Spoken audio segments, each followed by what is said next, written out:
Muy buenas tardes para todos, para todas. Bienvenidos, bienvenidas a la primera web de nuestro curso de ética.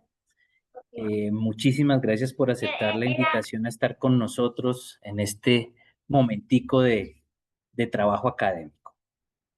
Yo soy Daniel Buritica, yo soy el director de curso y me acompañan en este encuentro nuestros tutores. Entonces vamos a darles la palabra para que ellos enciendan la cámara, para que se presenten, para que ustedes los conozcan, porque alguno de esos tutores, tutoras nos está acompañando durante el proceso académico. Entonces la idea primero es que nos conozcan y ya comenzamos con lo que tenemos preparado para esta web.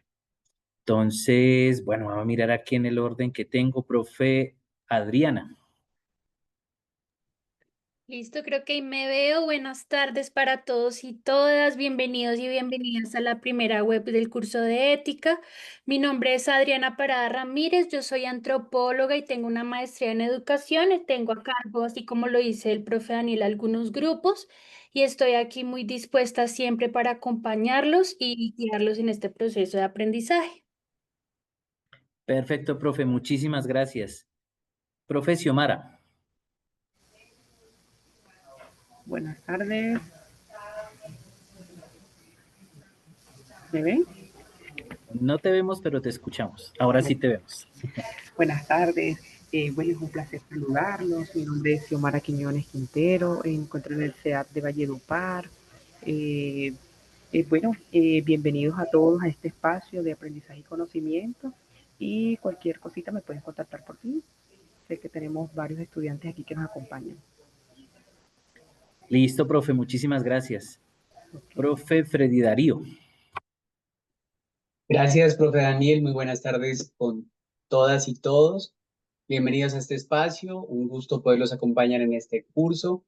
Estoy con toda la motivación y con toda la disposición para facilitarles todas las herramientas que se requieren precisamente para poder desarrollar cada una de las actividades y que logremos culminar de la manera mejor y más exitosa este propósito. ¿Sí? Así que bienvenidos, bienvenidas y aquí estamos. Muchísimas gracias, profe. Profe Lisette.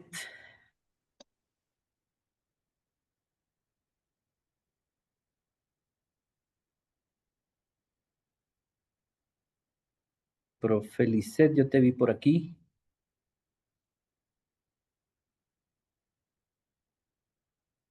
Bueno, mientras la profe Lisette debe tener alguna situación, de pronto, la profe Liz.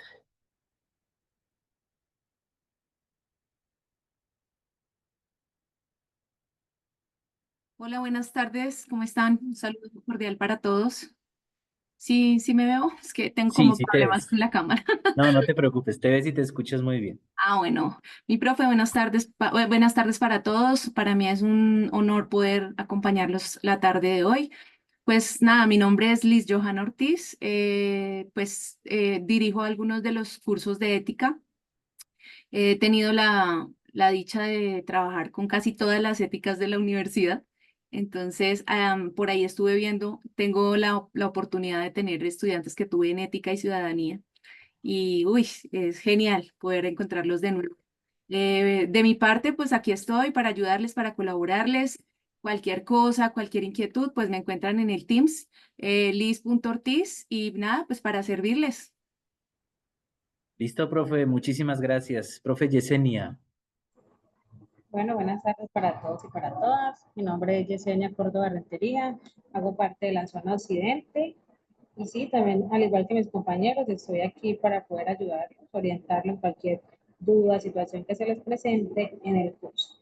Entonces nos vamos por el team, correo interno de plataforma y el correo institucional. Listo, profe Yesenia, muchas gracias. Profe Lisette.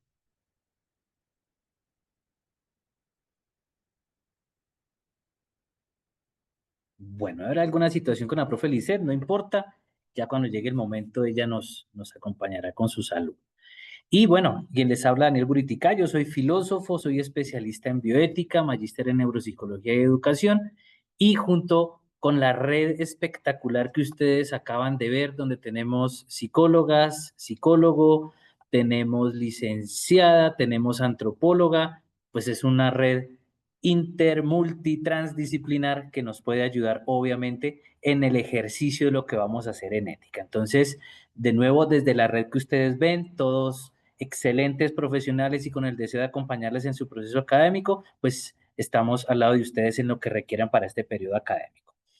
Entonces, bueno, arranquemos con la presentación. Voy a permitirme compartir pantalla. Permítanme un segundo porque la vamos a compartir con sonido para lo que necesitamos. Y me confirman, por favor, si ya están viendo mi pantalla. Sí, se mira, profe. Listo. Bueno, nuestra primera conferencia del curso de ética. Entonces, lo primero que vamos a mirar acá son unas generalidades del curso. Vamos a ver unas cosas importantes para que las tengamos en cuenta y que nos van a orientar durante todo el proceso, durante este periodo académico. Entonces, lo primero que hay que decir es que el curso se llama ética, pero la nominación, bueno, de repente a veces uno la confunde con ética y ciudadanía o la confunde con ética y learning, pero resulta que este curso de ética debería llamarse ética profesional y deontología, ya miraremos por qué, o deontología para psicólogos o ética para psicólogos, porque este curso, que es teórico, forma parte del campo de formación disciplinar de la malla de los estudiantes de psicología y se ubica en el 7º periodo. En ese orden de ideas, es un curso exclusivamente para los estudiantes de psicología y aunque retoma elementos de la ética que, como nos decía la profe Liz, debieron ustedes haber visto cuando entraron a la universidad, no es ese mismo contenido. Este contenido es de ética profesional o de deontología, que ya miraremos qué es, y forma parte del componente de formación disciplinar común. Está junto con otras selectivas. Si ustedes escogieron, está con la electiva de prosocialidad y con la electiva de competencias ciudadanas, ¿no? Y es un curso que tiene 3 créditos y bueno, nosotros ya llevamos tiempito en la universidad, entonces ya sabemos cómo funciona esto. Un crédito equivale a 48 horas, eso indica que 3 créditos de nuestro curso son 144 horas durante el periodo académico, lo cual implica de 9 a 18 horas a la semana de trabajo autónomo. Bien, otros elementos para tener en cuenta. ¿Cuál es el propósito de formación del curso? La invitación para todos es que miremos el sílabus, lo revisemos. Ustedes saben que el sílabus es nuestra carta de navegación. Fortalecer en los estudiantes los criterios bioéticos y deontológicos. De una vez así muy rápidamente. Cuando uno habla de ética profesional, está hablando de esos valores, de esa axiología que acompaña el desempeño de cualquier profesional para desempeñarse de manera adecuada en su profesión. Cuando hablamos de deontología, hablamos ya más en específico. ¿Cuáles son esos criterios y cuáles son esas normatividades que acompañan el ejercicio de una determinada profesión?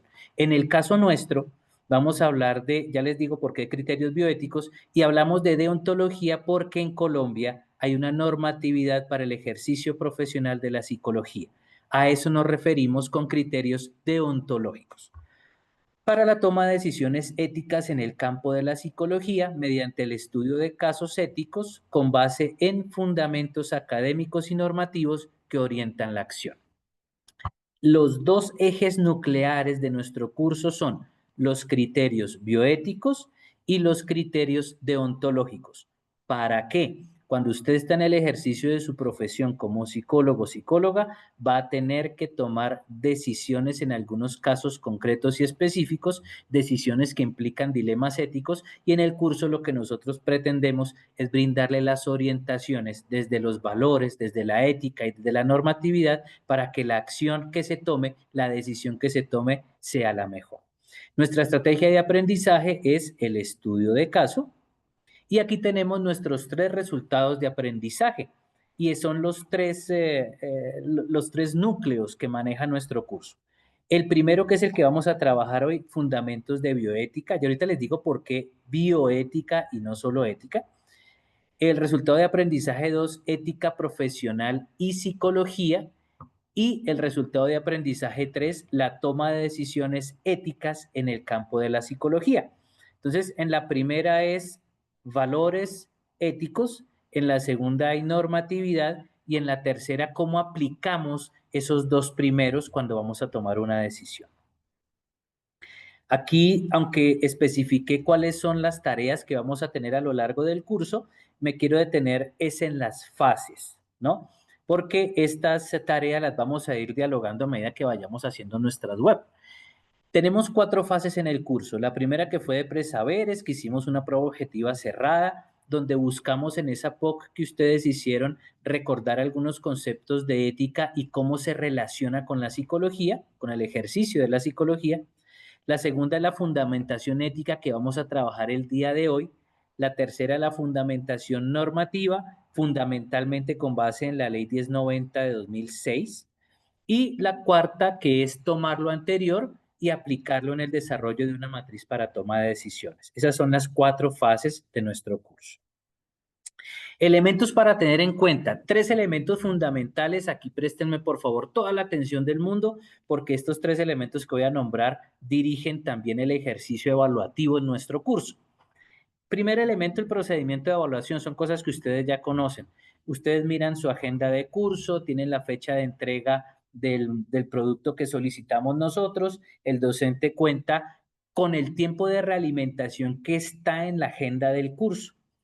Si usted, después de recibir su calificación, y aquí el consejo es que estemos atentos a ese tiempo, esa ventana donde nosotros estamos realimentando, porque podemos tener una semana, pero a usted le llega la calificación el lunes o le puede llegar el miércoles, estar pendientes.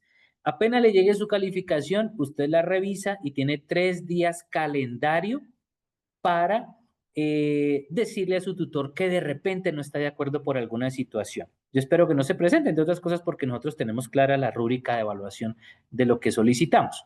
Tiene 3 días. Si a los 3 días, en esa ventana de 3 días, usted le dice a su tutor, revíseme aquí por favor, no estoy de acuerdo, su tutor le revisa, y si usted sigue estando en desacuerdo, tiene 3 días a partir de esa respuesta para decirle al director de curso. El director de curso obviamente revisa el caso, revisa la situación y emite la recalificación, que es la definitiva, a favor o en contra, ¿no? Pero entonces tener en cuenta esos tiempos, que son los tiempos que manejamos dentro del curso y que están acorde con nuestro reglamento estudiantil. Primera cosa. Segunda cosa, y recomendarles mucho, el Turnitin. Nosotros tenemos un Turnitin que nos da 2 elementos. Recuerden que nosotros desde la red enviamos un mensaje hablando del uso de IA, a lo que ya me voy a referir. Esto del Turnitin ustedes ya lo manejan muy bien porque ya van en 7º, 8º periodo, 9º periodo. Entonces, cuando estemos haciendo nuestro trabajo, citemos adecuadamente, coloquemos adecuadamente las referencias bibliográficas. El favor enorme, con base en los casos que hemos tenido en el curso, es no baje información directamente de internet y la pase directamente a su trabajo, porque no nos sirve, porque Turnitin nos va a avisar. No le pida prestado a su compañero un trabajo para copiar todo lo del compañero si no tiene tiempo, porque no le va a funcionar. Turnitin nos avisa y nos arroja. Tenga en cuenta que usted puede citar algo textual, pero en una hoja, ojalá más del 25-30% no sea todo textual, porque nosotros lo que buscamos con los trabajos que les estamos solicitando y que les vamos a solicitar es que usted mismo, usted misma construya, ¿sí? Elabore, esa es la idea. Entonces, tener cuidado con la citación y la referenciación para no caer en plagio. De igual forma, yo sé que el tiempo a veces nos apremia. Hay 6 semanas, de las cuales ya corrió semana y media, por ejemplo, para esta segunda tarea. No entre a buscar trabajos de periodo anterior, porque los casos que manejamos cada periodo son diferentes. Aquí hago la aclaración, porque a veces nos pasa que nos pasan análisis de casos de hace un año y bueno, significa que los bajaron del agua. Tener mucho cuidado con eso, sobre todo porque es que esta clase no nos va a pedir cuentas de lo que aprendimos ahorita en diciembre. Bueno, sí, para la nota final, pero los contenidos de esta clase se les van a pedir cuando estén ejerciendo su profesión, ¿no? Porque precisamente a eso es que nos estamos enfocando. El uso de la IA. Aquí sí voy a ser más explícito todavía con esto que les estoy mostrando. Resulta que nosotros ya con el uso de la IA hemos identificado en nuestro curso, no en este, no, en los cursos que hemos tenido, 4 grupos de estudiantes respecto del uso de la IA. Voy a decirlos muy rápidamente para que cada uno de ustedes tenga claridad en qué grupo debería estar y nosotros cómo calificamos eso, que nos quede clarito. La IA, sabemos todos, ya aparece en diversas formas, con diversos nombres y puede ser un apoyo. No podemos convertirla en fin. Tenemos 4 grupos. Primer grupo, los estudiantes que le dicen a la IA que les haga el trabajo. Me cogió la noche, bajé el formato del RAE y le digo a la IA, venga, mire, haga esto. Pues la IA se lo hace y usted nos los pasa y nos lo sube. Obviamente no es un buen procedimiento. Ojalá ninguno esté en ese grupo, por 2 razones. Primero, porque académicamente no funciona. Académicamente no le estamos pidiendo para calificar a la IA, si le estamos pidiendo a usted que construya, que piense, que analice, que reflexione, que redacte y nos pase el trabajo. Académicamente usted no está haciendo lo que debería hacer. Y segundo, porque es un curso de ética. Y pues obviamente en un curso de ética tenemos que aprender a manejar la IA. Dialogábamos con unos tutores en el periodo pasado. Si usted es psicólogo, tiene un caso que le llega a su consultorio, si usted está atendiendo desde el área clínica, pues usted no puede ponerle el caso a la IA para que se lo resuelva, ¿no? Eso lo tiene que resolver usted. Usted es el que tiene que pensar, el que tomar la decisión, el mirar el contexto. Estamos acompañando proyectos de vida. Y si empezamos a hacerlo mal en el estudio, pues cuando lleguemos a la profesión puede traernos dificultades. Entonces, ojalá ninguno de ustedes esté en ese grupo 1.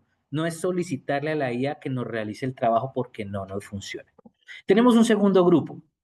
La IA la utilizan como herramienta para aclarar conceptos, profundizar o solicitar esquema de escritura. ¿Eso se puede hacer? Sí. Usted puede coger la IA y le puede decir a la IA, venga, yo no le entendí en este texto lo que era la autonomía. Dígame, por favor, qué es la autonomía. Y de repente la IA le pone una definición que a usted le queda más clara. Uy, quiero profundizar en el consentimiento informado y en las clases de consentimiento informado y no entendí bien la lectura. Bueno, póngale a la IA que le ayude. No hay ningún problema, que le saque eso. Ojo, teniendo cuidado con que la IA a veces no nos da información fiable, ¿no? Hay que hacerle también curaduría a eso. Solicitar un esquema de escritura, pero ojo, campanazo. Si usted le pide a la IA que le ayude con algún elemento del curso, no está mal, pero no vaya a copiar lo mismo que le puso la IA en el trabajo. Error, porque eso es plagio. Obviamente el grupo 1 es plagio. Este grupo 2 también sería plagio. ¿Ve? Si usted le pide a la IA que le ayude con conceptos a profundizar, hágalo, perfecto, pero que le sirva para aclarar su mente y usted realizar el trabajo. Si usted copia y pega lo que le consultó a la IA, mal, porque es un plagio ya. Vamos al grupo 3 rápidamente. La IA es una herramienta para revisión de redacción y ortografía. Miren que aquí nos ha pasado así y yo lo nombro para que tengan mucho cuidado. Yo hice mi trabajo juicioso, sí. De pronto le dije a la IA que me ayudara con unos conceptos para aclararlos. Fabuloso, perfecto. Inclusive, dígame un autor, perfecto. Y yo mismo construí mi texto. Muy bien. Pero resulta que a mí me queda la duda si yo lo escribí bien, si la redacción está bien, si la ortografía está bien. Entonces, ¿qué hago? Le digo a la IA, tome mi trabajo, revísemela y corríjame redacción y ortografía. ¿Qué hace la IA? Pasa su motor de trabajo y puede que en algunos elementos reescriba lo que usted escribió. ¿Cuál es el problema? Cuando la IA lo reescribe con estilo IA. Un estilo plano, un estilo de comas, puntos o punto, punto, punto, punto.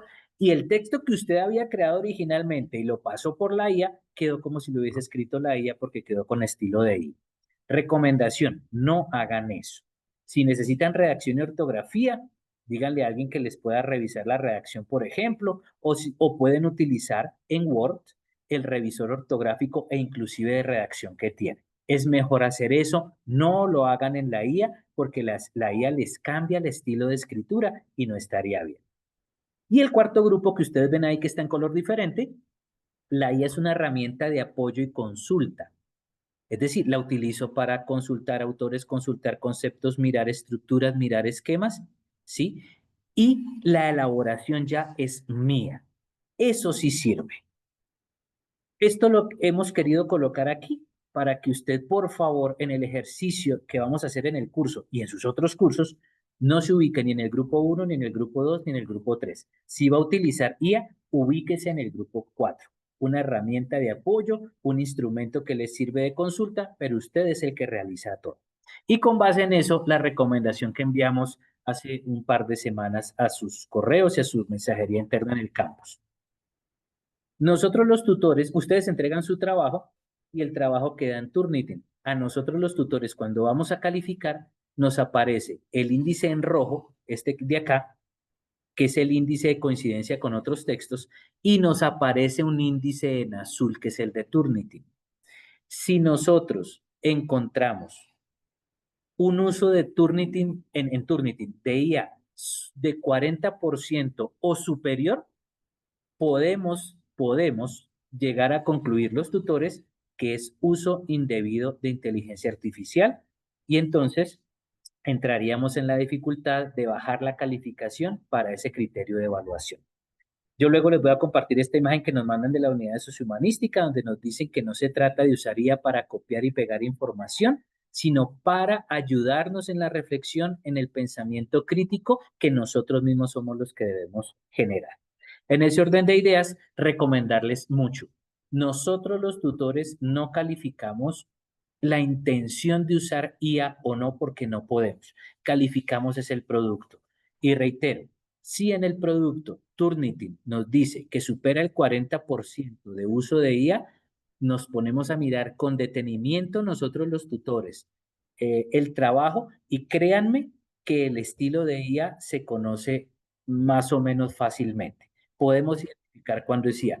Y en ese criterio comenzaríamos a bajar la puntuación. Si el criterio vale 50, podemos poner 25, podemos poner 15 o podemos poner 0. Entonces, por favor, tengan mucho cuidado con esos elementos. Listo sobre las generalidades del curso. ¿Hay alguna pregunta sobre lo que acabé de nombrar? ¿O vamos bien? Bueno, pienso yo entonces que vamos bien, ¿no es cierto? Bueno. Entonces ahora, ya que tenemos esas claridades sobre el curso, vamos a empezar con el contenido de nuestro resultado de aprendizaje 1, que es Fundamentos de Bioética. Y aquí vamos a explicar qué es la bioética y dar unos elementos que nos sirven para el trabajo que tenemos que realizar. ¿Por qué hablamos de bioética y no solamente de ética? Aquí les voy a hacer un recorderis muy simple, demasiado simple y rápido de lo que es la ética que ustedes ya debieron ver. Recordemos qué es la ética. La ética es una, llamémoslo, reflexión racional, usamos la razón, sobre los comportamientos individuales o colectivos para dar juicios de valor. ¿Listo?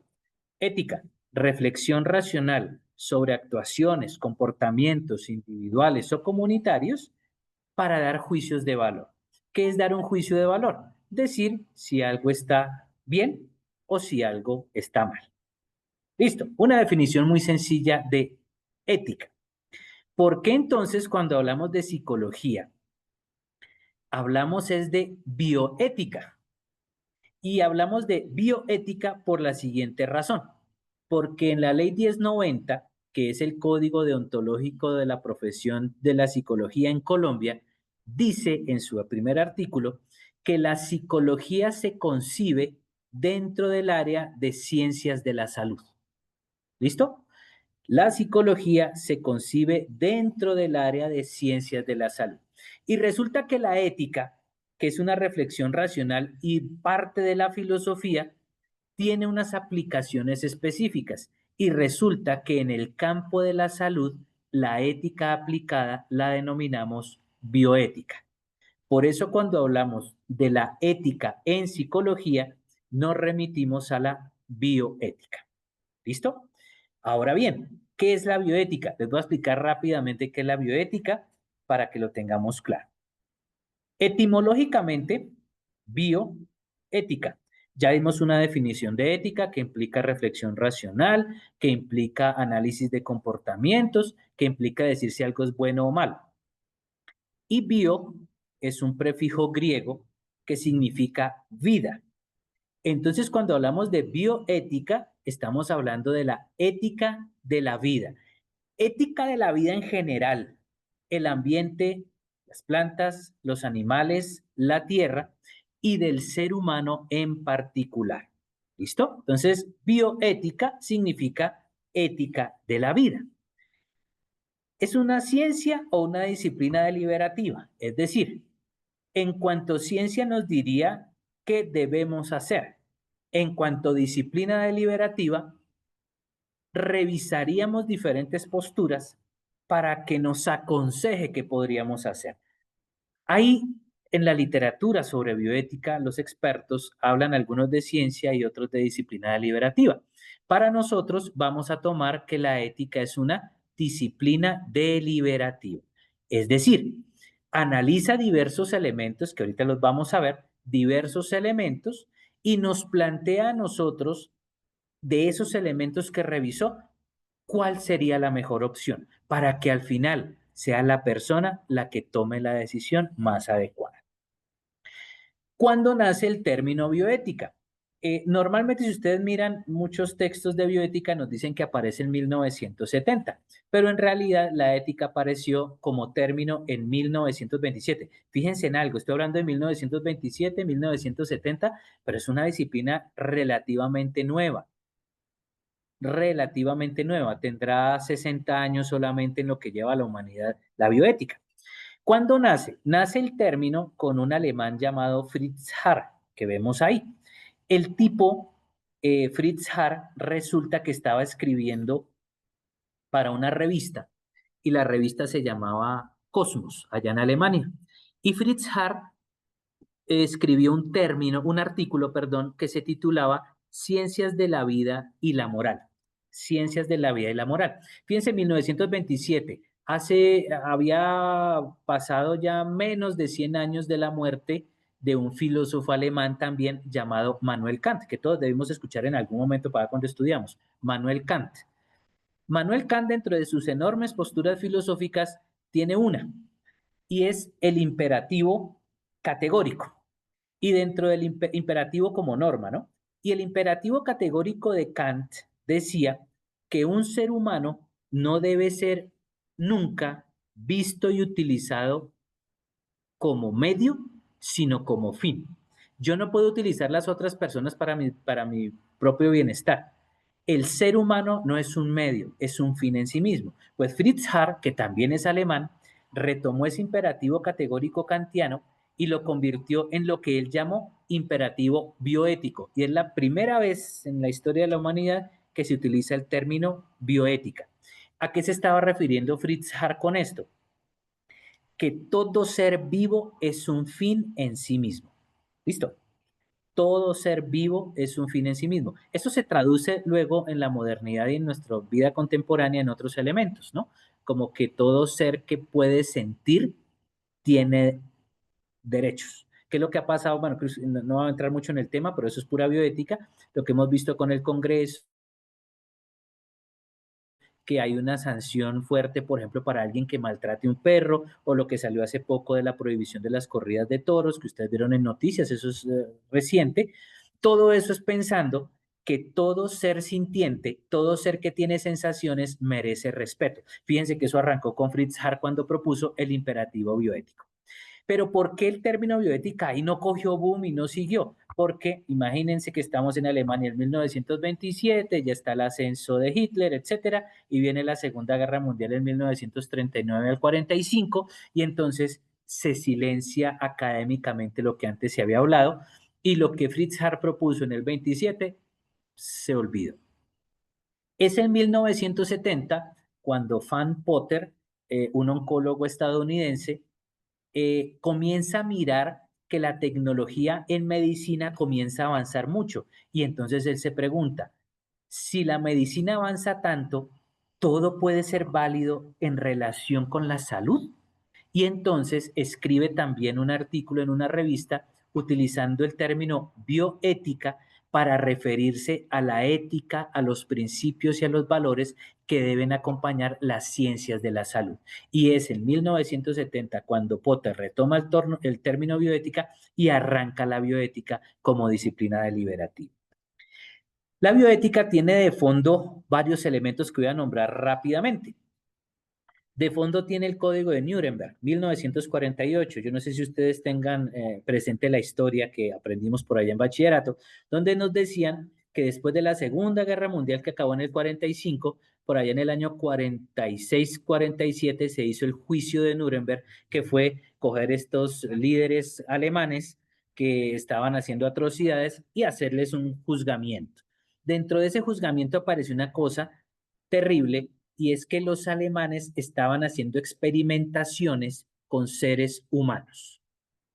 Y esas experimentaciones eran terribles, por nombrarles varias. Acuérdense que los alemanes buscaban la raza pura, y entonces en la raza pura cogían a alguien cuyo tono de la piel fuera moreno, y le hacían experimentos en el cuerpo para ver cómo le cambiaban el color y cómo lo volvían puro. Moría mucha gente. Entonces se dieron cuenta en ese juicio de Nuremberg que los alemanes habían hecho además de todo lo terrible que hemos escuchado, que hicieron cosas terribles a nivel de investigación en seres humanos. Entonces nace el Código de Nuremberg en 1948, centrado en algo: proponer las normas para llevar a cabo experimentación en seres humanos. Y entonces comienza a aparecer el término consentimiento. No se puede hacer nada de experimentación científica en un ser humano si ese ser humano no da su consentimiento, si no genera voluntad. Código de Nuremberg, tengamos en cuenta ese consentimiento porque lo vamos a trabajar luego. 1948 también aparece la Declaración Universal de los Derechos Humanos, los 30 artículos. No me voy a centrar mucho en eso porque los hemos escuchado mucho.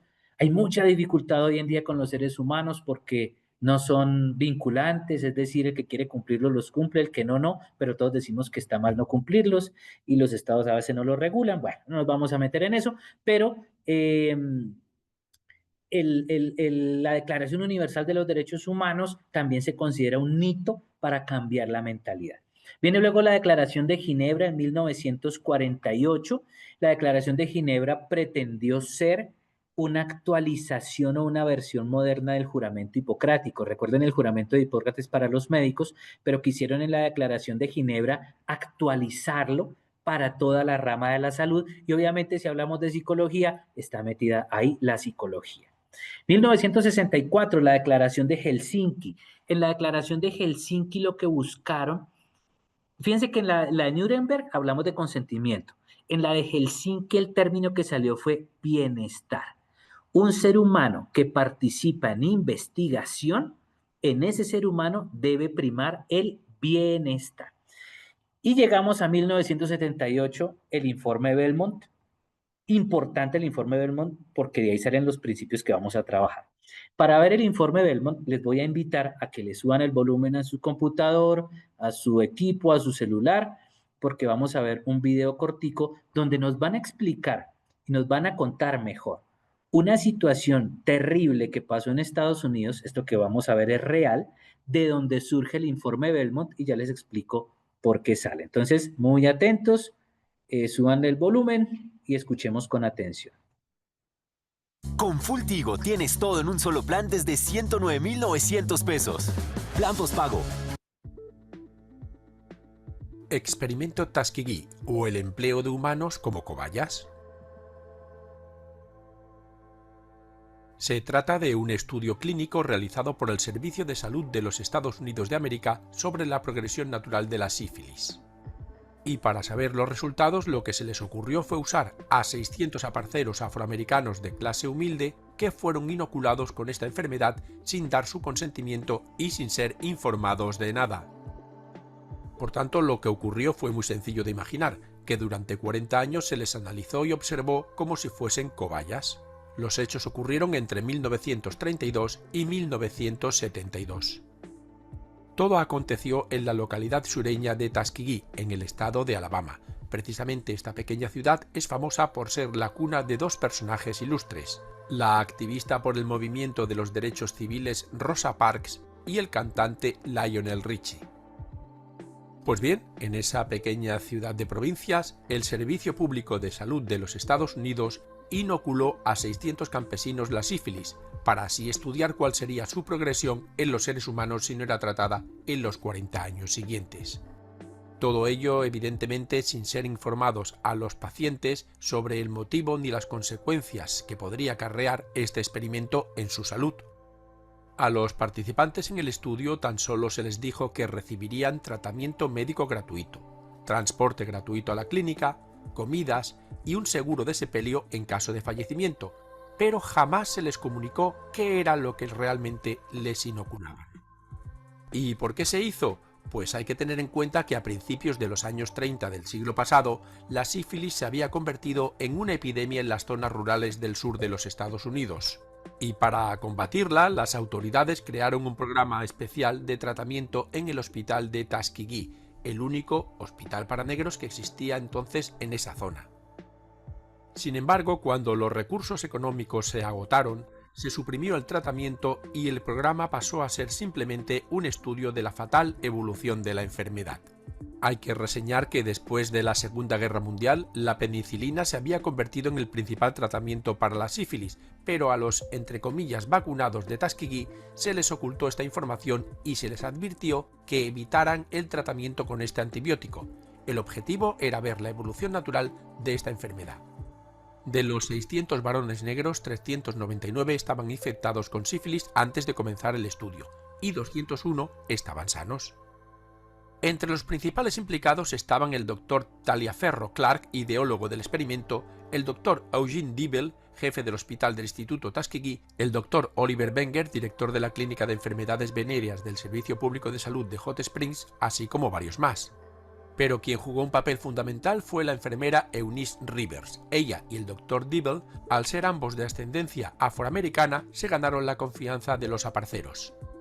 Rivers fue la única que trabajó en el estudio durante los 40 años de su existencia. Por tanto, puede decirse que fue la verdadera coordinadora del experimento. Pero lo curioso y verdaderamente significativo de este experimento es que Estados Unidos hizo caso omiso de todos sus compromisos internacionales firmados sobre experimentación en seres humanos. Por ejemplo, en 1947 promovió el Código de Nuremberg para proteger los derechos de los sujetos sometidos a ensayos clínicos.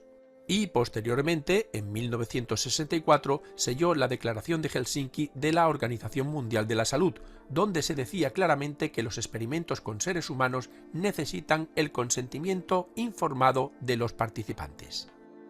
En definitiva, que los mandatarios de los Estados Unidos predicaban una cosa, pero luego, bajo cuerda, hacían otra muy distinta. A muchas de las víctimas se les engañó administrándoles placebos para poder observar así la progresión de la enfermedad. Pero afortunadamente en 1966 Peter Buxton, un investigador de enfermedades venéreas, se opuso a estas prácticas carentes de ética alguna, aunque el Servicio Nacional de Salud hizo oídos sordos. Así que, cansado de oír tantas negativas, Buxton acudió a la prensa en 1972, saliendo la noticia en la portada del New York Times, un prestigioso diario norteamericano. Y ya con la opinión pública en contra, se decretó una orden para interrumpir el experimento. Lo que no se había conseguido en 25 años, en un solo día, la prensa lo logró. Para esa época, tan solo 74 sujetos estaban aún vivos, pero el resultado era devastador. 28 habían muerto de sífilis, 100 más de complicaciones relacionadas con la enfermedad, 40 esposas de los afectados resultaron contagiadas y 19 niños nacieron con sífilis congénita. Ya a posteriori, en 1997, el por entonces presidente de los Estados Unidos, Bill Clinton, pidió disculpas oficiales en nombre del Estado a todos los afectados por el experimento. Y ese mismo año se publicó en cartelera una película que trataba sobre el tema, Los chicos de la señorita Evers. En ella se narró con toda realidad el macabro plan oculto del Servicio Nacional de Salud estadounidense. Pero, curiosamente, este no ha sido el único caso sobre experimentación humana de la Secretaría de Salud Pública del Gobierno Federal estadounidense. Otros hechos similares sucedieron entre los años 1946 a 1948, dentro de un programa patrocinado y ejecutado por el gobierno de los Estados Unidos en Guatemala. Se trató de experimentos con seres humanos en los cuales médicos estadounidenses infectaron de sífilis a pacientes mediante inoculación directa y sin consentimiento ni conocimiento de las víctimas para poder comprobar la efectividad de nuevos fármacos antibióticos como la penicilina y otros tratamientos similares. Por tanto, la pregunta que... Bueno, entonces, a ver, me devuelvo porque estoy yendo para donde no es. Voy a devolverme acá. Listo. Ahí está el video, terrible, creo. Que todos sobraría preguntar qué opinamos del asunto porque creo que es una cosa terrible, una experimentación de 40 años donde murió muchísima gente. Ahora, ¿cómo completo lo del informe de Belmont? Resulta que cuando se destapa todo esto, lo que ustedes acaban de ver, cuando se destapa todo esto en Estados Unidos, cuando dan la orden ejecutiva de no más, sale otra vez en Estados Unidos toda la cuestión de qué está pasando aquí, o sea, cómo así, investigación en seres humanos, no hay consentimiento, no hay bienestar, todo lo que se había dicho no sirve para nada, y entonces pidieron un informe que precisamente se llamó Informe Belmont. Y en el Informe Belmont comienzan a aparecer términos que nosotros vamos a usar mucho. Confidencialidad, consentimiento, bienestar, justicia. Y entonces Bechamp y Childress, dos autores norteamericanos, toman el informe Belmont y a partir de allí proponen los 4 principios clásicos de la bioética para trabajar en salud. Autonomía, beneficencia, no maleficencia y justicia, que más adelante vamos a trabajar. Entonces, por eso es importante el informe Belmont. Mire que coincide. Potter, que vuelve a poner en la palestra el término bioética y lo que implica la ética en la salud de las personas, aparece en el 74 todo este escándalo de Belmont y en el 78 sale, lo de Tuskegee, y en el 78 sale el informe Belmont, obviamente ya para darle a la bioética la fuerza que se necesita en términos de ética y salud. Y el otro elemento que es importante también es la Declaración Universal sobre Bioética y Derechos Humanos que aparece en el 2005, hace no mucho, donde se le da mucha fuerza a la autonomía para la toma de decisiones y sobre todo se comienza a colocarse como personas importantes aquellas poblaciones en estados de vulnerabilidad que no podrían tomar decisiones y que deben ser protegidas. Entonces, bueno, eso es un poquito la historia de la bioética para que entendamos cuándo nació, por qué nació y por qué es importante y por qué la bioética se relaciona con las ciencias de la salud y obviamente se tiene que relacionar con la psicología y el ejercicio de la psicología. Ahora bien, ¿cuál es el alcance de la bioética? Entonces, ¿la bioética nos va a hablar sobre la naturaleza? Sí, nos habla sobre la naturaleza, sobre los seres sintientes, sobre la casa, sobre el planeta, recursos y todo lo que tiene que ver con ello. ¿Nos habla sobre los seres humanos? Sí, nos habla sobre los seres humanos, las personas y en el caso específico de la salud, calidad de vida, que son 2 términos importantes en la bioética, calidad de vida y dignidad humana. Y obviamente hablar de naturaleza y hablar de persona tiene unas implicaciones sociopolíticas, porque fíjense que todas estas reglamentaciones o todos estos elementos llegan inclusive a los estrados judiciales, llegan inclusive al Estado y a lo que el Estado debe salvaguardar en un ser humano. Entonces, implica que la bioética es multi, inter y transdisciplinar, lo cual implicaría, por ejemplo, y fíjense que lo dije al comienzo cuando presentamos la red, en la bioética no solamente entran médicos, no solamente entran psicólogos, pueden entrar filósofos, pueden entrar abogados, pueden entrar sociólogos, pueden entrar mucha gente, porque la bioética tiene un alcance más transdisciplinar. Ahora, la bioética maneja 4 principios fundamentales y básicos que voy a nombrar acá rápidamente. Creo que son muy sencillos de entender, muy difíciles de aplicar. La vida humana tiene un valor absoluto e inviolable. Fíjense que les hablaba al comienzo de Kant, ¿no? De donde Fritz Hart cogió el imperativo. Y eso de la vida humana como valor absoluto e inviolable es una traducción del imperativo categórico kantiano. El ser humano nunca debe ser tratado como medio, sino como fin. La vida humana tiene un valor absoluto e inviolable sobre cualquier cosa. Segundo, conocer para curar, no para manipular. Eso en bioética nos presenta unos problemas tremendos que no es el momento de poderlos dialogar, que tiene que ver con manipulación de ADN, manipulación genética, manipulación embrional, mil cosas, pero el criterio claro es que se conoce para curar, no para manipular. El tercero, no todo lo que es técnicamente posible es moralmente admisible. No todo lo que la ciencia en sus avances permite hacer, debe hacerse. No todo debe hacerse. Y el cuarto, Que si a Nacho le salía eso, pues que los acá. Y sabe que he escuchado, pero es un buen ese tiempo, pero yo creo que es lo mismo. Que la que ya, le dio permíteme no, un segundo. Lisette, me toca silenciarte el micrófono porque estamos escuchando el regaño. Bueno, sigamos. Las leyes de los estados deben tutelar el bien de las personas, ¿no? Después les decía que la bioética, con todo el alcance que tiene, llega también a lo sociopolítico. Y finalmente, para acabar de mostrarles lo grande que es la ética, ¿cuáles son entonces los temas fundamentales que se trabajan en la bioética? Aquí les voy a mostrar algunos muy rápidamente. Persona y principios, lo que les decía, dignidad humana y principios fundamentales de la bioética. Y la bioética trabaja sobre, ¿por qué les voy a mostrar esto? Antes, porque ninguno de ustedes está exento y ojalá pudieran hacerlo cuando sean profesionales y estén trabajando, no sé, en un hospital, en una clínica, en una universidad, en educación, inclusive organizacional, que ustedes puedan pertenecer a un comité de bioética. Entonces, cuando uno pertenece a un comité de bioética, uno desde su ciencia da el aporte para la deliberación. Estos casos en específico de la bioética tienen que ver con salud. Sobre el inicio de la vida, sexualidad, procreación natural, fecundación artificial, regulación de la natalidad, esterilización. Sobre genética humana, el genoma humano, biotecnologías, ingeniería, clonación, uso de células madre, embrión humano, aborto, diagnóstico prenatal, las ecografías, experimentación en embriones humanos. Y en la fase terminal de la vida, desde la bioética se puede deliberar sobre dolor y sufrimiento, eutanasia, ensañamiento terapéutico, cuidados paliativos, muerte encefálica, trasplante de órganos, ¿no?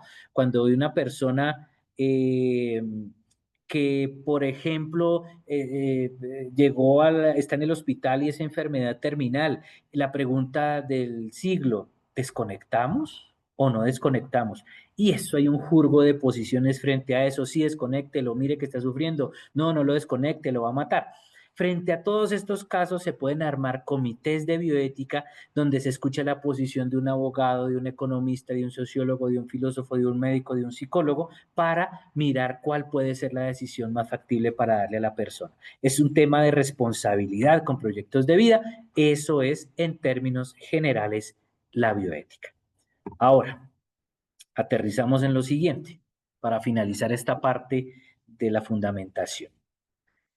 Ya sabemos que nacieron 4 principios clásicos con todo este caso de Belmont, Tuskegee, que son los principios que ya venían trabajándose desde antes en la bioética, que son autonomía, no maleficencia, beneficencia, justicia. Pues resulta que estos 4 principios clásicos de la bioética comenzaron a trabajarse hace 50, 60 años para ser aplicados en ciencias de la salud y todas las diferentes áreas de ciencias de la salud.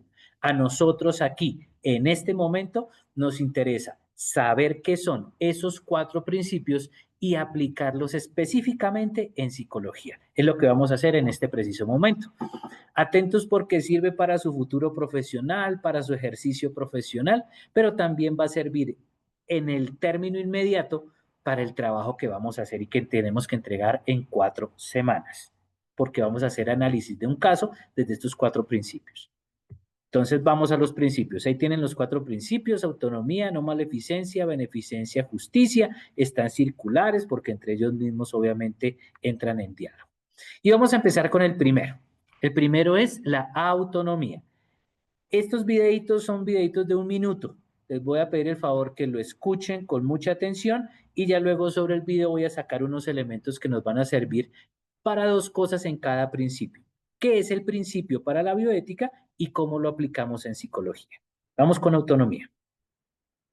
Toda acción de un psicólogo debe ser aceptada libre y voluntariamente por las partes. Este es el cuidado principal que solicita el principio de autonomía. En una relación profesional, aun cuando ambas partes tienen preferencias marcadas, el psicólogo se encuentra en una situación privilegiada respecto a sus usuarios. Al psicólogo se le ha consultado o se le ha permitido llevar a cabo su labor para solucionar una necesidad del usuario mediante su formación científica y técnica. Todos estos procedimientos solo son conocidos por el profesional y para que funcionen tendrá que acceder a información privada del usuario. Por lo tanto, en cualquier momento de la relación el psicólogo tiene que garantizar que el usuario cuente con información veraz y comprobada, la comprenda y entienda de tal manera que pueda tomar decisiones auténticas, hace evidentes las razones que podrían llevarlo a no querer ser parte del proceso y protege la confidencialidad y la privacidad de los contenidos personales de la interacción. El usuario es quien decide libremente hacer parte de los procesos, puede suspender su participación a discreción, decide qué información entregar al psicólogo y cómo podrá usarla, así como solicitar cualquier dato que tengan de él. Para que se dé una toma de decisión autónoma, el usuario debe estar en la capacidad legal y clínica de otorgar un consentimiento informado de acuerdo a sus principios. Perfecto. Toda Ahora, acción. vamos ahora aquí a mirar, ya me fui para otro lado también, acá, a mirar la autonomía. Entonces, primero como principio bioético, autonomía, un prefijo y un sufijo griegos también. Auto, aptos, uno mismo, nomos, ley. Uno mismo se da su ley. En otras palabras, el autónomo es aquel que sabe qué es lo que tiene que hacer y toma sus decisiones. Entonces, la autonomía en bioética, ¿qué es? La libertad de actuación. ¿Eso qué implica? Que la persona que actúa debe tener intención para actuar, debe comprender qué es lo que va a hacer y cuál es la intención de lo que se está haciendo y no debe tener controladores externos o alguien que le diga qué hacer. Eso en términos generales en la autonomía. De la autonomía surge el consentimiento informado, ¿no? Aquí hay una cosa interesante. Cuando está Potter en el 70, había una cosa en medicina que se llamaba el paternalismo. Yo no sé si ustedes han leído de pronto algo de eso. Y es que cuando había un paciente y el paciente iba al médico, el médico decidía qué era lo que se iba a aplicar en términos de procedimiento al paciente sin preguntarle. Es decir, ¿quién decidía qué hacer? El médico. Cuando nace la autonomía y el consentimiento, lo primero que se dice en el área de la salud es, oh, no, un momentico, usted médico le dice al paciente qué se puede hacer, pero el que toma la decisión no es usted, paternalismo, el que toma la decisión es el paciente. Eso es autonomía. En el caso de la psicología, como lo escuchamos en el video, la autonomía va referida al usuario, es decir, de psicólogo a usuario. ¿Qué implica eso? Que el psicólogo en su ejercicio debe darle al usuario información veraz y comprobada. No debe esconder nada. El psicólogo al usuario le garantiza la confidencialidad de los contenidos. No puede decir nada de lo que se diga. Alguien me puede preguntar, uy, ¿hay excepciones? Respuesta de una vez, sí hay excepciones. Pregunta, ¿cuáles? Todavía no las vamos a ver. Eso es parte del siguiente resultado de aprendizaje. Pero en principio, todo lo que se diga en sesión al psicólogo debe guardarse la confidencialidad. El psicólogo le dice al usuario que tiene la plena libertad de participar o no en una sesión, en un tratamiento, etcétera, y el usuario es el que define qué información se puede compartir o no con terceros. Y la clave de la autonomía en términos de la psicología es lo que denominamos consentimiento informado, que ya creo que todos sabemos qué es, que tiene unas variantes, no las vamos a profundizar acá porque eso es tema de nuestra siguiente resultado de aprendizaje. ¿Lista la autonomía? Eso es. Vamos a al siguiente. Bueno, antes, perdón, de pasar al siguiente, este texto de Chamarro es bien interesante, es un texto que nosotros tenemos que leer acá, ¿no? Un pedacito del texto se lee en esta tarea. Les aconsejo, si pueden tener el texto completo y leerlo completo, léanlo completo. Es un texto muy bueno. Y aquí Chamarro nos da, en su texto Ética del Psicólogo, un ejemplo de autonomía. Voy a leerlo rápidamente. Otro caso muy ilustrativo del principio de autonomía hace referencia a la posibilidad de los clientes de un psicólogo de decidir si quieren seguir el tratamiento o las pautas de intervención propuestas por el profesional. Una persona a la cual proponemos utilizar un procedimiento de implosión para tratar de solucionar su fobia, tiene el derecho de decidir si quiere seguir este procedimiento o por el contrario, prefiere un procedimiento que no le genere tanta angustia. La decisión final en la autonomía no está en el psicólogo, sino está en el paciente. De hecho, el psicólogo o psicóloga no le dice al paciente qué tiene que hacer. Orienta, delibera con él, mira opciones, quien decide es el paciente. Vamos al siguiente principio, que se llama no maleficencia. El principio de no Escuchemos. maleficencia es el mínimo que se espera de un psicólogo y deberá respetarse con cualquier sujeto afectado por su actuación profesional. Vale la pena recordar que la acción del psicólogo no solamente afecta a pacientes, sino que también puede relacionarse con organizaciones a las que presta sus servicios, comunidades en las que lleva a cabo intervenciones, animales usados para investigaciones e instituciones sociales en las que tenga un rol prominente. Con todos ellos, el psicólogo debe respetar este y todos los principios éticos. Al ser un mínimo esperado, este principio prohíbe llevar a cabo cualquier tipo de daño sobre estos sujetos. El maltrato físico y psicológico de sus usuarios claramente están prohibidos. También la explotación para fines no expresados, las acciones criminales en las que se victimice al usuario y especialmente la realización de intervenciones cuyos resultados serán nocivos para los involucrados. La no maleficencia no es una intención, sino es un deber de actuar. Ante cualquier situación en la que tanto él como terceros están llevando a cabo actos de clara maleficencia, el psicólogo deberá hacer todo lo que está a su alcance para evitarlo. Bien, perfecto. Entonces, aquí tenemos la no maleficencia. ¿Qué es la no maleficencia? Es ausencia de acción, es decir, no hacer daño, no hacer algo que dañe a la otra persona y mucho menos que ese daño sea intencionado. Y entonces aquí aparece otra en a colación un proverbio latino, primum non nocere, primum non nocere. Es decir, lo primero es no dañar. Eso es no maleficencia. ¿Cómo lo aterrizamos a la psicología? También va referida al usuario. Fíjense que la autonomía va referida al usuario, la no maleficencia también va de psicólogo a usuario. ¿Qué implica eso? No maltrato físico y psicológico para el usuario, no explotación del usuario para fines no expresados, no acciones criminales en las que se victimice, pero fíjense, tampoco es válida la negligencia, dejar pasar, no hacer pasividad. Eso es la autonomía. Chamarro aquí nos da un ejemplo también bien interesante. Un ejemplo de vulneración del principio de no maleficencia sería el caso de una psicóloga que estaba en trámites de divorcio, lo que le provocaba sentimientos de agresividad contra los hombres. Esta agresividad se trasladó a su actuación profesional. En el transcurso de sus terapias, la psicóloga entraba fácilmente en discusión con sus clientes hombres sin razones objetivas. Estas discusiones y la percepción de la agresividad de la psicóloga provocaron sentimientos de culpabilidad y confusión entre sus clientes. Fíjense que así la psicóloga no hubiese querido, estaba haciendo daño. Ahí tiene la psicóloga que derivar el caso a otro profesional porque ella estaría impedida para atender. Listo.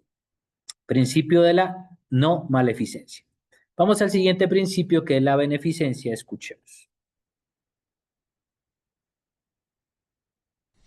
El principio de beneficencia es aquel que nos debe mover a actuar como profesionales.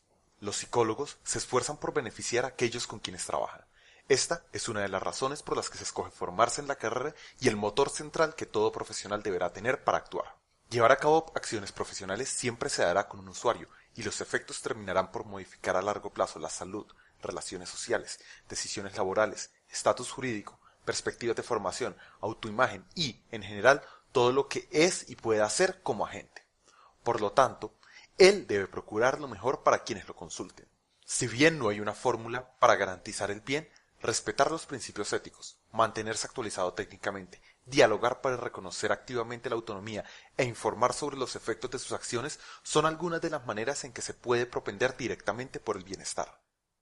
Recuerde, el usuario no es un medio para que el psicólogo pueda hacer su labor, sino la razón de ser de la profesión. Bien, interesante eso último, ¿no? Y vuelve a aparecer Kant. El usuario no es un medio, es el fin de la profesión. Fíjense que cuando hablábamos de maleficencia, decíamos no actuar para no generar un daño. En cambio, la beneficencia sí es actuar, es acción. Y actuar para prevenir un daño y actuar para eliminar un daño que se haya hecho. Dentro de la bioética, cuando se habla de la beneficencia, se habla también como de dos ramas de la beneficencia. Una que llaman beneficencia positiva, que es buscar darle beneficios a la persona, y una de utilidad, que implica darle las cosas previo a haber hecho un balance entre beneficios y daños, y obviamente deben primar los beneficios. ¿Cómo aterrizamos esto a la psicología? Fíjense que autonomía y no maleficencia redireccionada al usuario. Aquí, cuando estamos hablando de la beneficencia, nos estamos refiriendo a el psicólogo. Ojo, al psicólogo. ¿Qué debe hacer exclusivamente el psicólogo? Respetar los principios éticos, mantenerse actualizado técnicamente, diálogo activo con colegas y con el usuario, reconocer la autonomía del usuario y dar y brindar toda la información clara y completa. Es un deber del psicólogo, reitero, autonomía dirigida al paciente, al usuario, no maleficencia dirigida al usuario, beneficencia, el deber ser del psicólogo. Aquí tenemos un ejemplo, dos ejemplos de Chamarro. Es evidente que el respeto de este principio nos puede llevar a situaciones comprometidas. Tenemos que respetar la voluntad de un toxicómano de continuar consumiendo heroína, a pesar de saber que esto probablemente acabará con su vida. Ojo, hay dos principios que se nos están chocando aquí: la autonomía y la beneficencia. Y ojo lo que estoy diciendo de choque, que eso lo vamos a trabajar más adelante. ¿Puede el psicólogo tratar de persuadirlo de modificar su conducta amparándose en el principio de beneficencia? Bueno, y nos dice también Chamarro. Otra situación a analizar es la de un político conocido que acude a la consulta y pide ayuda para tratar a su hija que padece bulimia. El psicólogo no tiene experiencia en este tema. El caso es atractivo. Su aceptación iría muy bien desde el punto de vista profesional. El político estaría dispuesto a pagar lo necesario. ¿Sería ético aceptar el caso? Ojo, el psicólogo que no sabe del tema, pero que tiene de por medio un buen pago y una buena posición, ¿debería hacerlo? ¿O será que frente a la beneficencia no podría hacerlo? Bien interesante la beneficencia. Y finalmente, la justicia. Vamos a escuchar. Es deber del profesional en psicología estar atento a cómo las diferencias existentes en la sociedad pueden afectar su labor. El psicólogo siempre se desempeñará en una sociedad diversa, donde existen diferencias de edad, sexo, nivel socioeconómico, identidad de género, raza, etnia, cultura, nacionalidad, religión, orientación sexual, discapacidad, idioma y demás características que nos marcan como individuos. Dado que los usuarios se diferenciarán en cada uno de estos factores, se debe estar atento a la manera en que ellos pueden afectar a la relación profesional. Por esto, al llevar a cabo sus labores, el psicólogo deberá mitigar los efectos de sus prejuicios en las relaciones, brindar un servicio acorde a las necesidades de la población, comunicarse sin que su formación privilegiada sea una barrera para el entendimiento, comprender que sus ideas de bienestar se diferencian de las de sus usuarios, propender por el acceso de los menos favorecidos al servicio psicológico y reaccionar con prudencia ante los choques culturales. De esta manera, el psicólogo podrá beneficiar a la mayoría de la población y luchar en contra de las inequidades sociales. Bien, principio de justicia. Es deber de... Entonces, hablamos de justicia en este caso desde la bioética distributiva, porque se puede hablar de diversos tipos de justicia. Bueno, justicia como tal, en términos generales para la filosofía y el derecho, podría tratarse como darle a cada cual lo que le corresponde en términos de equidad. Y se habla, cuando hablamos de justicia distributiva, procesual, retributiva, restaurativa, inclusive hoy en día se habla de justicia social. En este caso, para la bioética hablamos de justicia distributiva, que como lo dice su término, valga la redundancia, implica distribuir capacidades, posibilidades, bienes materiales entre la población para que todos tengan posibilidad de acceso.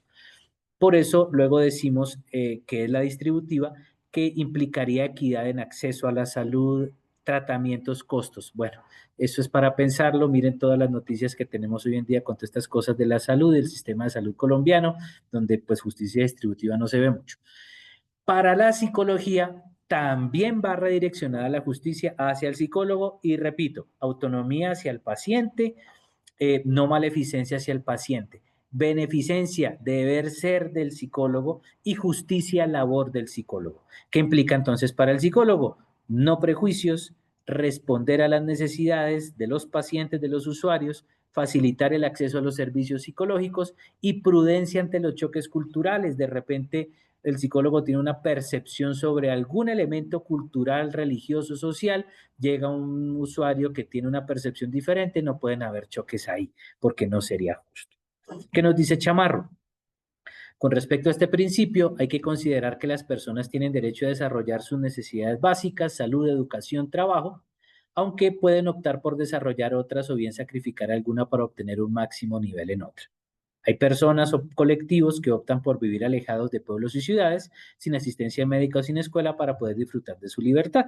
También encontramos que las personas priorizan el trabajo por encima de la educación. Entonces, la justicia implicaría sobre todo ese acceso a necesidades básicas y el respeto también a las ideas diferentes, a las posiciones diferentes. Bien.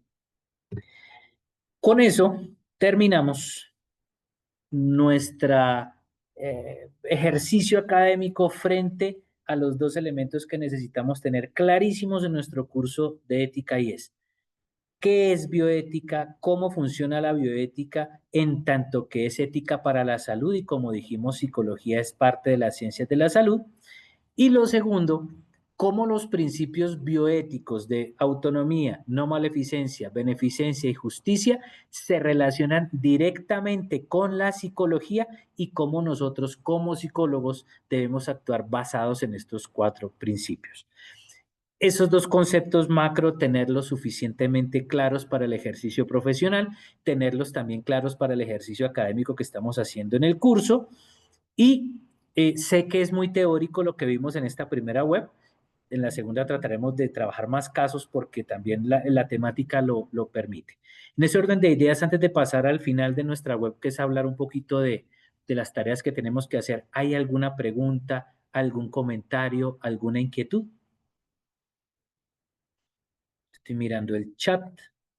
Si alguien tiene alguna pregunta, puede activar el micrófono tranquilamente y hacerlo. Si alguien quiere decir algo, puede escribirlo. Autonomía de Perenkov, sí. Todo esto es unas lecturas que leímos juiciosos. El consentimiento relacionado con autonomía. Profesor, Claro que sí, dale. mi nombre es Marta y estuve mirando la lectura y no me abría la lectura, no me abre la lectura para hacer el trabajo último. Ok, no te preocupes, si quieres puedes escribirle a tu tutor o a tu tutora, le dices que de pronto él no abre el PDF y él te lo envía. Yo igual apenas terminemos aquí nuestra web, yo entro al curso y reviso que el link esté funcionando porque a veces nos caen los links. En caso contrario, dame media horita después de que terminemos la web, yo reviso. Si está todo bien, coméntale a tu tutor, tutora y que él te ayude con la lectura, ¿vale? Gracias, profe. ¿Hay asistencia? No, en la web no tenemos la asistencia. Ah, bueno, gracias, profe. Profe, Bueno. la grabación. Profe, yo tengo una pregunta. Vamos de unito. ¿Quién primero? Yo. ¿La grabación uno la puede volver a ver o queda Claro normal? que sí, claro que sí. Aquí nos queda un pedacito que son unos 10, 15 minuticos donde voy a hablar de la tarea para que la tengamos clara. Y mañana es viernes. Yo esperaría que ya mañana, yo subo la grabación a noticias del curso, en el foro de noticias del curso. Y la otra semana, que yo espero ya tener la grabación mañana o el sábado, la otra semana nuestros tutores las van a colocar en el foro colaborativo también para que podamos acceder a ella. ¿Quién más iba a preguntar? Profe, yo iba a preguntar. Es que Sí, usted estuvo hablando con relación a la no maleficencia y ese temita, pero cuando usted mostró el ejemplo de la persona que como profesional en psicología se da cuenta de que las decisiones que está tomando la persona no son las correctas, ¿uno qué debería hacer allí? O sea, esa partecita no me quedó tan clara porque pues ellos tienen el derecho de la autonomía, ¿cierto? Y uno como profesional sabe y a pesar de toda esa situación la persona sigue como que orientada a ese camino de siempre la misma decisión y siempre lo lleva al mismo resultado negativo, uno como pues se me entrecortó un poquito, pero creo que lo entendí. Yo frente a eso solamente por ahora voy a decir lo siguiente, porque es que hay otros elementos que tenemos que tener en cuenta, pero el principio general y básico es que el psicólogo no puede tomar la decisión por la otra persona. Orienta, ayuda a revisar vida, mira posibilidades, pero en fin de cuentas el que toma la decisión es el usuario. No puede hacerlo el psicólogo. Pero ojo, hay unas, llamémoslo por ahora así, hay unas excepciones que se pueden dar dependiendo del contexto. No vamos a hablar todavía de esas excepciones ni de dar esas rutas de actuación, porque eso, para ello, primero vamos a trabajar, cuando lleguemos a la siguiente fase, que es la fase normativa, tenemos que trabajar la ley 1090 y tenemos que trabajar las doctrinas del Colegio Colombiano de Psicología, porque, por ejemplo, en las doctrinas nos dice, este es el consentimiento informado, tiene que guardar confidencialidad. Uy, pero hay unas excepciones. Frente a estas situaciones particulares, puede actuar así, pero hay unas excepciones. No las vamos a trabajar todavía aquí porque no es el tema nuestro en este momento y además porque quisiera que fuéramos, digamos, despacio en los análisis, ¿no? Para tener claras las cosas. Por ahora la respuesta, reitero, es el psicólogo no puede tomar la decisión por el usuario, el psicólogo no debe decirle al usuario qué es lo que tiene que hacer. No es la labor del psicólogo. Es el usuario el que en su libertad se deja guiar y acompañar y el que escucha las posibilidades que le brinda el psicólogo para acompañarle en su proceso. ¿Listo? Pedro está en el comité de convivencia donde trabaja, excelente, porque eso es un aporte importantísimo. El video pide Ledis. No sé si es el video del caso Tuskegee o el video de los 4 principios, pero si desean en el foro de noticias del curso yo les puedo colocar los links para que puedan volver a ellos si lo requieren. Listo. Entonces, ¿hay alguna otra pregunta, alguna otra inquietud? Igual queda una pendiente, ¿no? La que nos acaban de compartir muy bien, queda pendiente para la segunda web donde vamos a trabajar todos esos casos puntuales. Bueno, Profe, si no tengo hay una más, dudita, dime. disculpe. Claro que sí. Mire, para bueno, como usted dice que vamos a trabajar casos después, pero sí tendría como una dudita. En Claro. en los casos de bioética en la psicología, por ejemplo, para familiares, se ejecuta. O sea, ¿cómo me explico? Por ejemplo, un psicólogo puede atender un familiar. Eso es un tema que también vamos a trabajar en la segunda web y eso tiene que ver con una cosa que se llama relaciones duales. Eh, ahí habría que ver contexto, pero entonces yo lo que te pediría es que especifiques muy bien el ejemplo y lo trabajamos en la segunda web porque no quiero ahora dar pautas de otras cosas que primero tenemos que trabajar, ¿sí? Ok, profe, ok. Sí. Pero sí te invitaría, y lo mismo a quienes nos están escuchando, si han pasado por algún caso, si tienen una pregunta puntual de casos específicos, eso lo vamos a trabajar en la segunda web. Porque resulta que en la segunda web vamos a trabajar lo que tiene que ver con la ley 1090, vamos a trabajar con consentimiento informado y las doctrinas del Colegio Colombiano de Psicólogos, y en esas doctrinas aparecen esos elementos que ustedes están preguntando. Pero la idea es que antes de resolver podamos mirar la teoría con la que nos van a ayudar unos psicólogos y ya luego llegamos a los casos particulares. ¿Listo? Daniela tiene la mano levantada. Ya participé, profe, ya. Ah, bueno, perfecto, Daniela, con gusto. Entonces, que queda, digamos, para que guardes el caso y lo traigas a colación.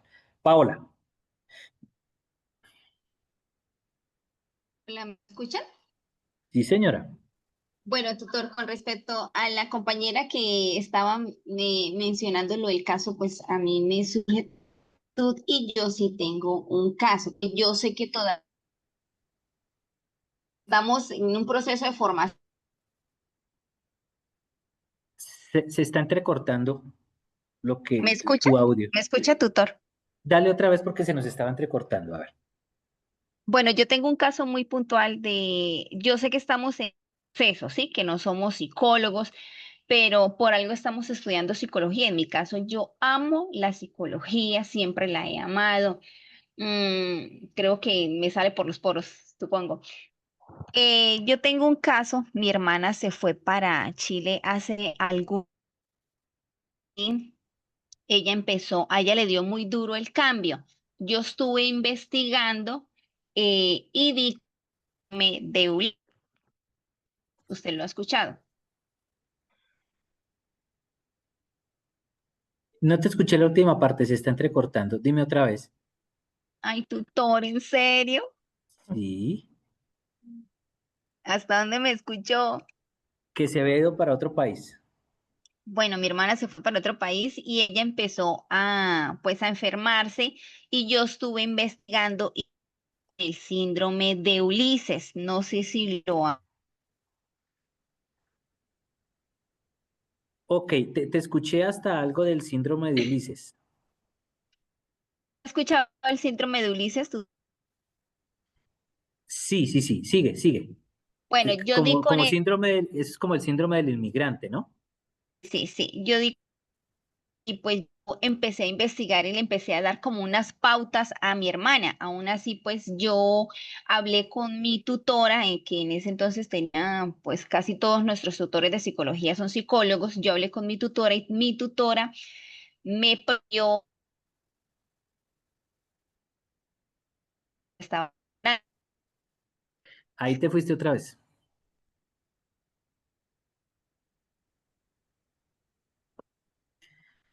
Levis, no te tutora en escucho. en la próxima. Se te entrecorta, Levis. Hagamos una cosa, mira. Si quieres, búscame por Teams y en un audio me envías el caso, ¿sí? Ah, Y, manito. ¿sí? ¿Me estás escuchando? Sí. Sí, sí, señor. Ah, ok, Paola, ¿cierto? Sí. Sí. Ok, es que se nos está entrecortando y te alcanzo a escuchar unas cosas y otras no. Entonces, si quieres, mira, por Teams, si quieres en un audio, mándame tu caso, ¿listo? Y Bueno, yo, tutor, tú estabas mencionando de pronto comentarlo que hace parte de esta siguiente fase. Entonces, pues sí, quisiera sí, porque no, es una pero espérame. experiencia que me gustaría compartir con los compañeros también. Claro, entonces si quieres, bueno, mira de pronto lo de la próxima web, pero si quieres enviarme el caso, mándamelo y yo se lo envío a nuestras tutoras que nos van a ayudar con la segunda web para que lo pongan ahí. Y si tú tienes posibilidad del audio, lo activas y lo dialogas. Lo que pasa es que es el internet que se te está cortando, ¿vale? Sí, la verdad Pero, estaba mal. pero me parece fabuloso que lo envíes y yo me comprometo a que en la segunda web lo tenemos presente. Gracias, tutor, muy amable. Bueno, mujer, con gusto. Bueno, vamos a seguir ya para terminar, eh, rápidamente mostrándoles qué es lo que nuestros compañeros tutores nos colocaron en los foros sobre lo que tenemos que hacer en esta fase 2 y lo que también aparece en nuestra guía de aprendizaje. Entonces, miren, en la fase 2 tenemos los siguientes pasos. Primer paso, estudiar los documentos que tenemos allí. Tenemos 2 textos y un documental que se llama Kairos, que tiene unos elementos bien fuertes y bien interesantes. Entonces, 2 textos y un documental. ¿Qué tenemos que hacer? Primer paso, hay que elaborar un resumen académico especializado, un RAE, sobre el documento La bioética 35 años de historia. Hay muchas cosas que ya hemos tratado en esta web en la parte inicial. ¿Cómo lo hacemos? Con la plantilla que ustedes encuentran ahí que dice anexo 1 y la aclaración es que no debemos subirla por el foro colaborativo. ¿Cuál es la razón? La razón es muy sencilla. Yo a veces la subo a mi foro colaborativo y lo hemos encontrado acá y un compañero mío de repente le cogió la noche, no alcanzó a hacerla, pues baja el mío, copia el pedazo, lo sube y luego cuando vamos a calificar en Turnitin nos aparece que hay plagio. Entonces nos toca entrar a mirar cuál de los dos fue y bueno, se nos complica la vida. Entonces, no lo subamos por el foro colaborativo. Es muy juiciositos cada uno elaborar su RAE. Aquí tienen el anexo 1, así está. Recomendación. Lo que está en negrilla y en color rojo es el título de lo que va. Lo que está en blanco y entre corchetes es una descripción de lo que usted debe hacer ahí. La recomendación es, cuando, por ejemplo, está mirando tesis principal del autor y dice redactar con las propias palabras la afirmación que expresa, apenas hayan hecho eso, borren la instrucción y ahí queda su RAI construido. Recomendación que está al final del RAI, reporte del uso de IA. ¿Usó la inteligencia artificial para elaborar el RAE? Cuéntenos, díganos si sí o cuéntenos si no. Si la respuesta es sí, cuéntenos para qué la utilizó, ¿no? ¿En qué utilizó la inteligencia artificial? Y recuerde lo que ya dijimos, su RAI no puede tener más del 40% señalado por Turnitin en la elaboración. Tiene que hacerlo con sus propias palabras. Paula, ¿levantaste la mano? Tutor, yo tengo una pregunta con respecto a la cita que viene en el RAI. Bueno, el documento, la revista trae un año de publicación que es 2006, pero en la referencia de la unidad, perdón, creo que está 2015. Déjame reviso, pero entonces mira, para ponértelo más fácil, cuando tú entras al campus y vas donde están los textos para descargar, esos textos ya están hechos con normas APA. Entonces, si te estamos pidiendo la fecha de publicación, mira la que está ahí. Si te En la estamos pidiendo referencia. sí, exacto. Si te estamos pidiendo la referencia, esa ya está ahí colocada en el campus porque nosotros colocamos eso ya con las referencias en APA. ¿Listo? Ah, ok. Listo. Bueno, esa ya tenemos primer paso y segundo paso. Vamos al tercer paso. ¿Qué debemos hacer en el foro colaborativo? En el foro colaborativo debemos hacer solamente 3 cosas. Con base en el video Kairos, una historia de la bioética. Entonces, muy juiciositos, juiciositas van a mirar el video. Lo primero que hay que hacer, un juicio crítico, su posición personal sobre el tema tratado en el documental. Extensión máxima de 200 palabras. No le vayan a decir a la IA que les haga eso, por favor. Ustedes miran el video y colocan su posición frente al video. Mira, a mí el video me pareció interesante porque con argumentos dice esto, esto, esto y esto. Listo. A mí el video me pareció interesante, pero hay una cosa con la que no estoy de acuerdo y es esta. Listo. A mí en el video me parece que se debe centrar en esto y que nosotros tenemos que reflexionar sobre esto. Perfecto. Un juicio crítico sobre el video. Lo Profe, segundo. yo he tenido problemas con el video, no me sale. Siempre sale unas letras en inglés, no sé qué. Puedes hablar pues, tendrías que hablar con tu tutora y mandarle pantallazo de qué te sale porque el video está activo. Yo lo revisé y está activo y está funcional. De pronto mira si es la red o alguna cosa y con tu tutora le puedes comentar, mira, me sale esto y mándale pantallazo para que te ayuden, ¿vale? Ok, profe. Listo. Luego, proponer una pregunta sobre el contenido del documental para ser resuelta por uno de los compañeros. Después de poner el juicio, ustedes dicen, venga, a mí me surgió una pregunta. Puede ser una pregunta sobre algo que dice el documental, puede ser una pregunta de reflexión que les quedó sobre el documental. Ustedes tienen toda la libertad, pero hacen una pregunta. Y el tercer paso es resolver con argumentos la pregunta de uno de los compañeros. Solo esas 3 cosas hay que hacer en el foro. En el foro no hay que colocar el RAE, en el foro no hay que hacer absolutamente nada más. Es esas 3 cosas y recomendarles que cuando le contesten a un compañero lo hagan con argumentos, por favor, ¿no? No es, uy, esa pregunta que colocaste es espectacular, es muy buena, ojalá todos reflexionáramos así. No, pues le contestó al compañero, muy bien, pero eso no tiene argumentos, no es una pregunta con argumentos. Lady, nos colocaste allá el link, entonces por si a alguien le sirve, muchísimas gracias. Cuarto paso, estudiar el caso.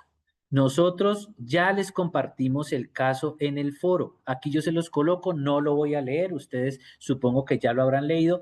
Y ojo, en este caso hay pistas. En este caso hay pistas. Lean con detenimiento el caso porque desde el primer momento hasta el punto final estamos hablando de los principios éticos. Estamos hablando de confidencialidad, les estamos diciendo dónde está la autonomía, les estamos diciendo dónde está la beneficencia, les estamos diciendo dónde está la justicia en el caso y les estamos diciendo dónde se analiza la no maleficencia. Más pistas está en el tercer párrafo. Ahí aparece. Miren muy bien el caso, miren con detenimiento el tercer párrafo y el último párrafo porque ahí hay pistas sobre los principios bioéticos que aparecen en el caso. Y luego de analizar el caso que hacen, deben resolver 4 preguntas. Esas 4 preguntas van sobre los principios bioéticos y tienen como fundamento el texto de Chamarro, Ética del Psicólogo, del cual ya les dimos acá ejemplos. Aquí están las 4 preguntas. ¿Qué es el principio de beneficencia, obviamente, para la bioética y cómo se puede aplicar en el caso? Repito, para desarrollar esto, tengan en cuenta qué son los principios que vimos aquí en esta web, que están en el texto de ética del psicólogo de Chamarro, ¿sí? Para saber qué son y luego los aplican al caso. Y ya el caso, reitero, devolviéndome al caso, Párrafo 3, párrafo final, les están dando las indicaciones de dónde están presentes ahí. ¿Qué tienen que decir? ¿Cómo se aplica en el caso? En el caso donde se ve la beneficencia, el caso donde se ve la no maleficencia, ¿no? Bueno, y finalmente deben elaborar un documento en PDF, Word, lo pasan a PDF, y en el documento en PDF solo deben estar los puntos 2 y el punto 5. Es decir, en el PDF que ustedes van a entregar solamente debe estar el RAE y la respuesta a las 4 preguntas. Resumo, antes de decir la fecha, resumo. Trabajar los documentos, hay que hacer un RAE sobre el texto, hay que resolver 4 preguntas sobre el caso y esos 2 elementos van al documento informe final. Ninguno de esos elementos va al foro. O sea, en el foro no me colocan ni el RAI y en el foro no me responden las preguntas. En el foro solamente trabajan los 3 elementos que ya les había mostrado sobre lo que hay que hacer respecto del documental Kairos. El RAE y las preguntas sobre el caso solamente van en el documento final. El documento final tiene unos elementos, por favor revísenlos, que está en la guía de actividades. Debe tener una portada, una introducción, el RAE, las preguntas, conclusiones, bibliografía. ¿Cuándo debemos entregar este trabajo? Lo debemos entregar el día lunes 13 de octubre. Fíjense que tenemos, hoy es 11, ya tenemos un mes, tenemos 4 semanas y media para hacer el trabajo. ¿Listo? Preguntas, inquietudes, comentarios sobre el trabajo. Veo que las inquietudes más grandes, ¿alguien activo, creo? Sí. No. Profe, sí, Natalia. Natalia. Sí, es que yo sí estaba un poco confundida porque es que la plataforma a veces se vuelve lenta y pues no encontraba el anexo, o sea, para poder hacer el Ok. RAE. Perfecto, Sí. mira, ¿sabes dónde te encuentras el anexo? Apenas entras a la fase 2 allá en la plataforma, dice fase 2, el primer link, el primer ingreso, dice guía de aprendizaje. Tú entras a la guía de aprendizaje a ver la guía y ahí hay un link azulito que dice anexo. Espérame, yo puedo aquí Sí, porque es que rápidamente. lo busca, entonces no me Espérame un aparece. Pensé que en el segundo. foro, pero en el Mira, aquí foro. estoy mostrando mi pantalla, ¿cierto? Sí, Y aquí profe. estoy en el curso, mira. Entonces, entras a donde dice momento intermedio, que estamos en el momento intermedio, vamos a la fase 2, vamos a guía de aprendizaje, al dar clic ahí aparece la guía de aprendizaje, aparece para descargar la guía, pero mira lo que dice aquí, anexo 1, formato escritura RAE. Tú le das clic aquí y descargas el anexo. Ok, profe, muchas gracias. Con gusto. ¿Alguna otra pregunta? Profesor, ¿Alguna y otra el inquietud? caso, a mí sí, yo pude descargar perfectamente, pero no, lo que no encontré fue el caso. Listo, ya te voy a mostrar dónde está el caso. Espérame. Y volvimos a ver aquí, listo. Estoy otra vez en el campus. ¿Dónde vamos a ver el caso? Me voy a volver a la parte inicial. Entonces, fíjense que aquí vuelvo al momento intermedio, vuelvo a la fase 2, pero aquí me voy a ir a foro de discusión. Voy a entrar al foro de discusión. Obviamente aquí me aparecen todos como director de curso, pero no voy a entrar a todos, voy a entrar a uno mío, acá, miren acá. Doy clic al foro, normal, y en el foro nosotros pusimos las indicaciones que estamos dando ahora y ahí aparece el caso de estudio. ¿Listo? Ahí va a aparecer. Sin embargo, ya con lo que me dices, voy a hacer una cosa y es que también espero mañana poderlo hacer. En el foro de noticias del curso les voy a subir el caso también para que lo tengan. Gracias, profe. Gracias, profesor, gracias. Con mucho gusto. ¿Alguna otra pregunta? Ok, me pasé 2 minutos solamente. Entonces, para finalizar, agradecerles mucho su participación, agradecerles su asistencia. Desde la red de curso, en este momento, agradecerle a la profe Xiomara, a la profe Liceda, a la profe Liz, que están todavía con nosotros. Les agradecemos también a ellas, a ustedes también por su asistencia. Esperamos desde la red que no solamente hayamos visto los contenidos y los conceptos, sino que se hayan dado cuenta que este curso es importante para ustedes cuando vayan a ejercer como psicólogos. Y que como dije al comienzo y lo repetiré luego en la siguiente web, aunque nosotros los tutores les vamos a recibir sus trabajos y les vamos a colocar la calificación que ojalá sea muy buena y todos pasen, es en el ejercicio profesional de la psicología en 2 años, 3 años, 5 años, donde la vida les va a pedir resultados de lo que han visto en el curso. Y nosotros aquí todos esperamos que ustedes hagan, cuando sean psicólogos, ejerzan de la mejor manera posible, porque tengan en cuenta que están acompañando proyectos de vida. La labor del psicólogo es muy importante.